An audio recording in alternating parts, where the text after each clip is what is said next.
Bad habits are easy to keep. Good habits are hard to maintain.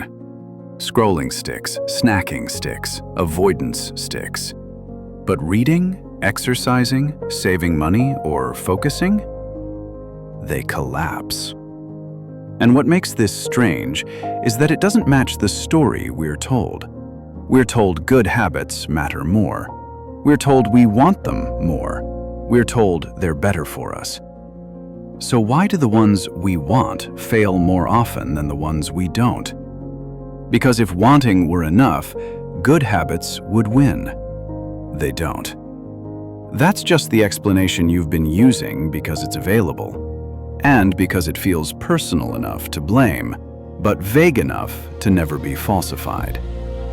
If motivation were the problem, wanting something badly would fix it, and it doesn't.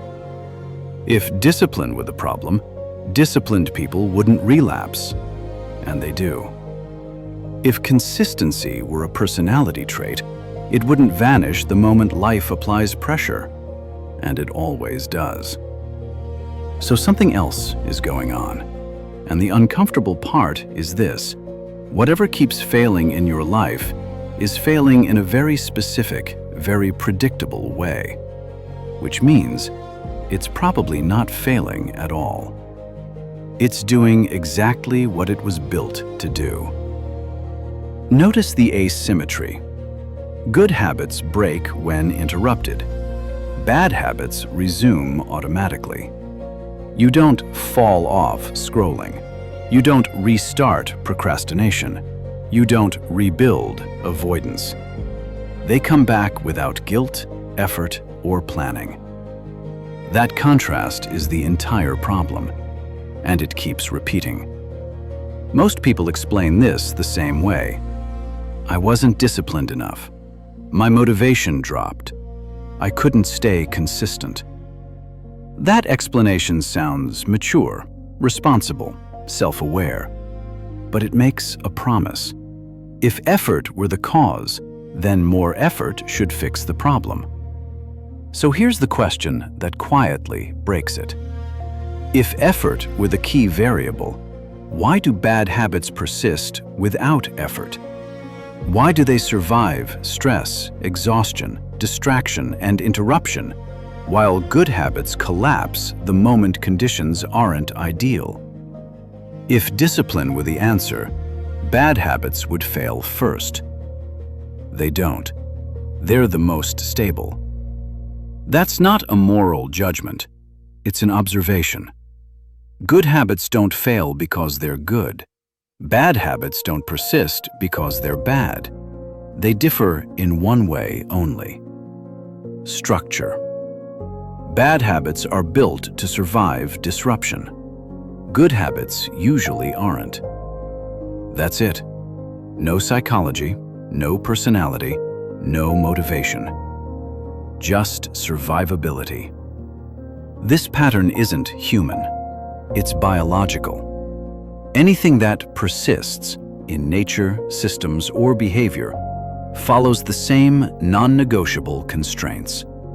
A system persists if it activates automatically, minimizes energy cost over time, is reinforced by the environment, regulates an internal state, and can resume after interruption. When those conditions are met, persistence emerges automatically, not because something is valued, not because it's chosen, but because the structure supports continuation. Persistence is not a personality trait. It's a systems property. Human behavior is biological, which means it does not get an exemption. This is why bad habits are so humiliating. Not because they're weak, but because they're well designed. Scrolling doesn't need discipline. Procrastination doesn't need planning. Late-night snacking doesn't need commitment. These behaviors aren't mistakes. They are systems that survive. And once you see that, shame dissolves. Because if a behavior persists, it is already succeeding at persistence. the question is no longer, why do I keep failing? It becomes, what is this system successfully stabilizing? This is why removal rarely works. Biology does not tolerate instability. If a behavior regulates stress, boredom, or identity, and you remove it without replacing that function, the system panics. Energy cost spikes. Regulation disappears. The nervous system restores equilibrium. The behavior returns. Stronger. That's not relapse. That's homeostasis. Most people design habits for good days, but persistence is tested on bad ones. The goal is not intensity, it's non-exit. Every enduring system has a minimum viable core, the smallest action that keeps it alive. If that core runs, the system survives. Everything else is optional. Every system that survives has something in common. Not ambition, not intensity, not scale. A core that refuses to die. In biology, survival isn't guaranteed by the full organism. It's guaranteed by the smallest loop that can keep running. A heartbeat, a breath. Human behavior works the same way. Every habit that actually lasts, good or bad, has a minimum viable system underneath it. The smallest action that keeps the door open. This is where people get confused. They think the system has to look like the outcome they want. They think the seed has to resemble the tree. It doesn't. The seed isn't small because the tree is small. The seed is small because survival comes first. Bad habits understand this perfectly. Scrolling asks for one unlock. Procrastination delays one step. Snacking counts one bite. They don't aim for results. They aim for continuity. And continuity compounds. Good habits usually fail because they're designed backwards. They start at the size of the tree. 30 minutes, 5 workouts a week, an hour of deep work. That's not a system. That's a performance. And performance collapses the moment energy drops. A minimum viable system asks one question. What is the smallest action that keeps this alive, even on my worst day? If that action happens, the system counts as still running. This is where people panic. They hear small and assume pointless. But small is not where systems end. Small is where systems survive. Nothing that scales starts at scale. Growth doesn't come from pushing harder.